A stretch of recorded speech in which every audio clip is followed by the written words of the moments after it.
أعوذ بالله من الشيطان الرجيم بسم الله الرحمن الرحيم فلما ذهب عن إبراهيم الروع وجاءته البشرى يجادلنا في قوم لوط إن إبراهيم لحليم أواه منيب يا إبراهيم أعرض عن هذا إنه قد جاء أمر ربك وإنهم آتيهم عذاب غير مردود ولما جاءت رسلنا لوطا سيء بهم وضاق بهم ذرعا وقال هذا يوم عسير وجاءه قومه يهرعون إليه ومن قبل كانوا يعملون السيئات قال يا قوم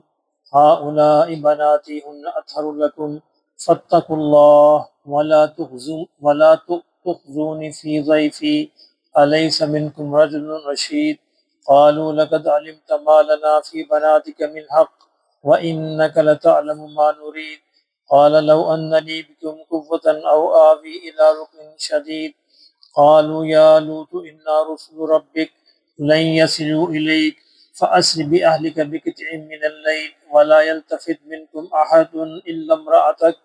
إنه مصيبها ما أصابهم إن موعدهم الصبح أليس الصبح بقريب فلما جاء أمرنا جعلنا عاليها سافلها وأمطرنا عليها حجارة من سجيل منضود مصومة عند ربك وما هي من الظالمين ببعيد صدق اللہ العظیم۔ ہم نے دیکھا کہ لوط علیہ السلام کی قوم کا بیان ہو رہا تھا کہ لوط علیہ السلام کی قوم نے کس برائی کے اندر مبتلا ہوئی اور اللہ رب العزت نے ان کو کیا سزا ان کو بھیجی۔ فلما فرمایا کہ فلما پس جب ذہب عن ابراہیم الرو، ابراہیم علیہ السلام سے خوف دور ہو گیا۔ ہم دیکھا تھا ابراہیم علیہ السلام کچھ خوف زدہ تھے فرشتوں کو دیکھ کر انسانی شکل میں۔ وجاءته البشرى، اور ابراہیم علیہ السلام کو خوشخبری بھی مل گئی۔ کون سی خوشخبری؟ کہ بڑھاپے کے اندر ایک اور بیٹے کی خوشخبری مل گئی۔ یجادلنا فی قوم لوط، تو وہ کہا کہ ہم سے، یعنی اللہ فرماتے ہیں ابراہیم ہم سے قوم لوط کے بارے میں بحث کرنے لگے۔ ہوا کیا کہ فرشتوں نے بتا دیا ابراہیم علیہ السلام کو کہ ہم قوم لوط پر عذاب کے لیے بھیجے گئے۔ اب نبی کی جو محبت ہے، شفقت ہے اپنی قوم کے لیے، تو ابراہیم علیہ السلام ویسے بھی بہت ہی شفیق اور حلیم تھے، تو ان کو وہ محبت جو ہے دل میں بھر گئی، تو اللہ سے عرض کرنے لگے کہ یا اللہ تو نہ بھیج ان پر عذاب۔ اللہ نے یہ لفظ استعمال ہے یجادلنا، ہم سے جھگڑا کر رہا تھا، ہم سے بحث کر رہا تھا ابراہیم اس کے بارے میں، قوم لوط کے بارے میں۔ اب اس کی ڈیٹیل قرآن مجید نے بیان نہیں کی، یہ جھگڑا کیا تھا، بحث کیا تھی، اس کی ڈیٹیل بائبل نے بیان کی ہے۔ بائبل یہ کہتی ہے کہ ابراہیم علیہ السلام نے اللہ سے کہا کہ یا اللہ اگر قوم لوط کے اندر 50 ایمان والے ہوں تو ان کے صدقے باقیوں کو بچا لے، ان کی وجہ سے وہ بھی مارے جائیں گے بیچارے۔ تو اللہ نے کہا کہ ابراہیم تمہیں نہیں پتا ان میں 50 بھی نہیں۔ ابراہیم نے کہا اچھا اگر 45 ہوں، اللہ نے کہا 45 بھی نہیں۔ تو ان کا اچھا اگر 40 ہوں تو بچا لینا، پھر تو ان کا حق بنتا ہے کہ قوم کو بچا لے، ان کے 40 بھی نہیں۔ تو ابراہیم علیہ السلام نے کہا اچھا اگر 30 ہوں تو یا اللہ تو 30 کا حق بنتا ہے کہ باقی قوم کو بچا لے، اللہ نے کہا 30 بھی نہیں ہے۔ ہوتے ہوتے آخر تک پہنچے گی، یا اللہ اگر 10 بھی ہیں تو پھر بھی کوئی بات نہیں، 10 کی وجہ سے باقی قوم کو بچا لے۔ نہیں ابراہیم تو نہیں جانتا، وہ بھی نہیں۔ ہم نے فیصلہ تب کیا ہے جب ہمارے علم میں ہے کہ ان کے اندر کوئی بھی ایمان والا اب نہیں بچا، جو ایمان والے تھے چند وہ لے آئے ایمان لوط علیہ السلام پر، اب باقی کوئی ایمان لانے والا نہیں۔ یہ ابراہیم علیہ السلام کی محبت اور شفقت ہے، اللہ نے یہاں پہ بیان کیا ان ابراہیم، فرمایا بے شک ابراہیم، کیوں یہ کر رہے تھے؟ لحلیم، بڑے بردبار تھے، اواہ، درد مند تھے، دل میں درد بڑا تھا، منیب، اللہ کی طرف رجوع کرنے والے تھے۔ اپنی ان صفات کی وجہ سے وہ اللہ رب العزت سے عرض کیا کہ یا اللہ ان کو بچا لے، اور اللہ نے کہا کہ نہیں ابراہیم چھوڑ دے۔ آگے کہ اللہ فرماتے یا ابراہیم اعرض عن ھذا، ابراہیم تو اس بات کو جانے دے۔ ہم کہتے ہیں نا بیس میں یار چھٹ پر ہیں اس کا رحم دے، اللہ نے ایسا کہ ابراہیم تو اس بات کو بس چھوڑ دے، جانے دے اس بات کو، انہو قد جاء امر ربک، تیرے رب کا حکم آ چکا ہے، وَإِنَّهُمْ آتِيهِمْ عَذَابٌ غَيْرُ مَرْدُودٌ، اور جب ہم فیصلہ کر لیں عذاب کا تو یہ اب لوٹنے والا نہیں، اب یہ عذاب واپس نہیں ہوگا، ہم نے فیصلہ کر لیا ہے، بس تو ہم سے اس کے بارے میں بحث نہ کر، اب اس بات کو جانے دے، چھوڑ دے، ہم عذاب کا فیصلہ کر چکے ہیں۔ اب عذاب کیا آیا؟ اب فرشتوں کو انہیں فرشتے وہ جو تھے وہ ابراہیم علیہ السلام کے پاس مردوں کی شکل میں آئے تھے، اور وہی فرشتے لوط علیہ السلام کے پاس لڑکوں کی شکل میں گئے۔ وَلَمَّا جَاءَتْ رُسُلُنَا لُوطًا، فرمایا جب ہمارے یہ فرشتے، ہمارے یہ پیغمبر جو تھے بھیجے ہوئے لوط کے پاس آئے، سِیءَ بِہِمْ، ان کو دیکھ کر لوط رنجیدہ ہو گئے، غم زدہ ہو گئے کہ اب تو عذاب آن پہنچا۔ وَضَاقَ بِهِمْ ذَرْعًا، اور ان کے دل کے اندر تنگی محسوس ہوئی۔ وَقَالَ هَٰذَا يَوْمٌ عَسِيرٌ، اور کہنے لگے کہ آج تو بڑی ہی بربادی کا دن ہے، یہ اللہ کی طرف سے آ گئے، یہ لوگ آ گئے، بڑی بربادی کا دن ہے۔ وَجَاءَهُ قَوْمُهُ يُهْرَعُونَ إِلَيْهِ، اور قوم ایسی بدبخت تھی، اللہ نے فرمایا جب قوم کو پتہ چلا کہ لوط علیہ السلام کے گھر میں لڑکے آئے ہیں، خوبصورت لڑکے ہیں، یُهْرَعُونَ إِلَيْهِ، وہ دوڑے ہوئے آئے ان کی طرف کے گھر کی طرف،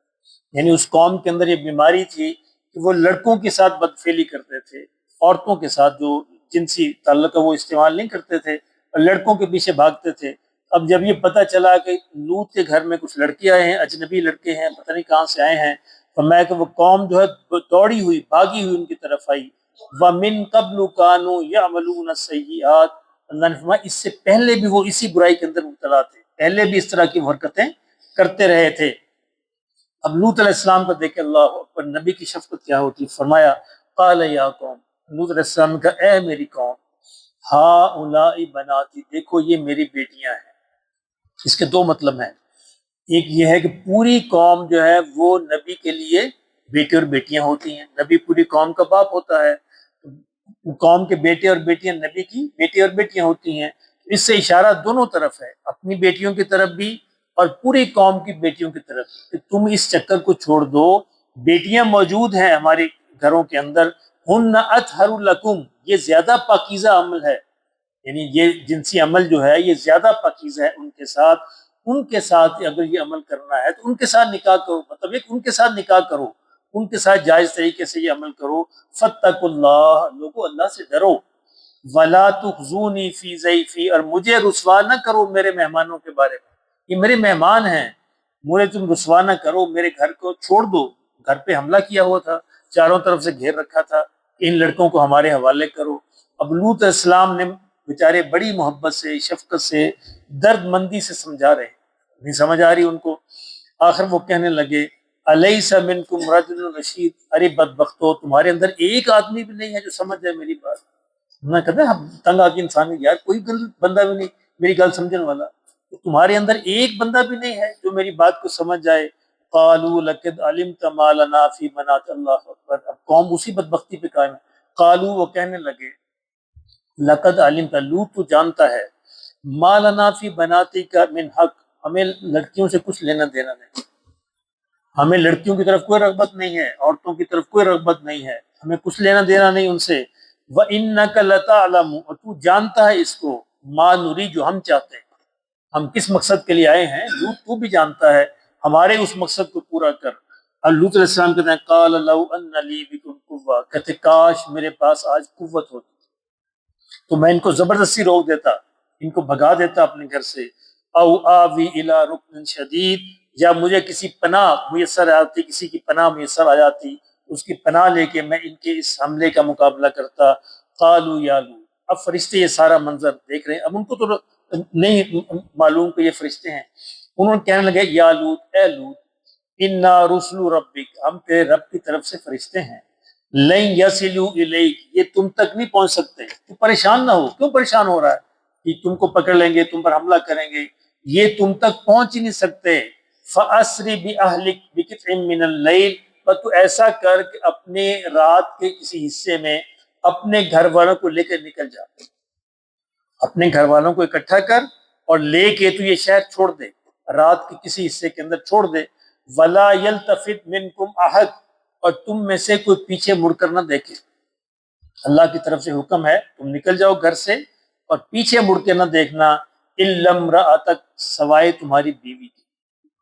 یعنی رہا تمہاری بیوی کا معاملہ، اب وہ بیوی جو ایمان والوں کے ساتھ تھی نہیں، اور جب اللہ بھی جانتا، فرشتے بھی جانتے ہیں کہ بیوی بھی عذاب والوں کے ساتھ ہے، کہا کہ یہاں تک تمہاری بیوی کا معاملہ ہے، انہو مصیبها ما اصابہم، اس کو بھی وہی سزا ملے گی جو ان کو ملنے والی، کیونکہ یہاں پر کوئی یعنی رشتہ داری کام نہیں چلے گی، کوئی رشتہ داری کام، یہاں پر اعمال چلیں گے، اور جب سزا کی بات ہوتی ہے دنیا کے اندر بھی آخرت میں بھی، وہ اصل میں اعمال پر ہے۔ اے لوط، اس کے ساتھ بھی وہی معاملہ ہوگا جو ان کے ساتھ ہونے والا ہے۔ ان موعدہم الصبح، اور ہمارا یہ وعدہ اللہ فرماتے صبح کو رونما ہوگا، صبح کو یہ عذاب آئے گا، اس لیے صبح ہونے سے پہلے پہلے تو گھر والوں کو لے کے نکل جا۔ الیس الصبح بقریب، لوط علیہ السلام بیچارے اتنے پریشان تھے، وہ کہتے صبح تو ابھی دور ہے، اللہ کرے قریب ہی آ جائے، صبح قریب، اللہ کہتا ہے پریشان ہو قریب ہی ہے، تو بس نکل جائے ان کو لے کر، صبح قریب ہے، صبح یہ معاملہ ہو جائے گا۔ اللہ ولما جاء امرنا، فرمایا پھر جب ہمارا فیصلہ آیا، جعلنا عالیہا سافلہا، ہم نے اس کے اوپر کو نیچے کر دیا، یعنی پوری بستی کو الٹا دیا۔ یعنی روایات کے اندر آتا ہے کہ جبرائیل نے اپنی ایک پر کی نوک سے پوری بستی کو اٹھایا، اٹھا کے آسمان تک لیا، اٹھا کے الٹ دی۔ فرمایا جعلنا عالیہا، اس کے اوپر کو سافلہا ہم نے نیچے کر دیا، وَأَمْطَرْنَا عَلَيْهَا حِجَارَةً مِّن سِجِّيلٍ، اور ہم نے ان پر پتھروں کی بارش کی، ان پر ایک طرف صرف الٹا دیا، صرف الٹایا ہی نہیں بلکہ ان پر بڑے سجیل کے پتھر، یہ بڑے سخت قسم کے پتھر ہوتے ہیں،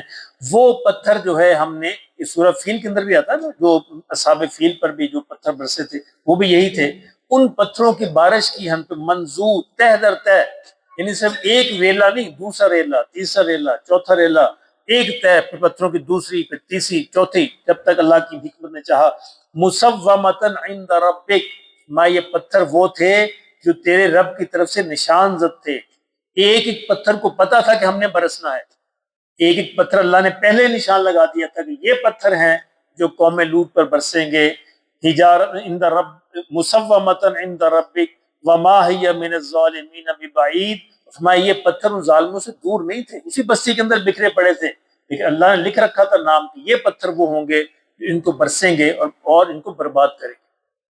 تو یہ ایک اگلی قوم، پچھلی ہم قوم عاد، قوم سمود اور قوم موسیٰ سارے ہم حالات دیکھ چکے، تو یہ قوم لوط کا حال تھا جو اللہ رب العزت نے ان کا کیا۔ آج بھی اس کے نشان موجود ہیں، اس کے قوم کے نام تھے سدوم، شہر سدوم، یہ فلسطین کے علاقے میں اس کے آثار آج بھی موجود ہیں۔ اللہ پاک ہمیں جو توبہ کی اور صحیح عمل کی توفیق نصیب فرمائے۔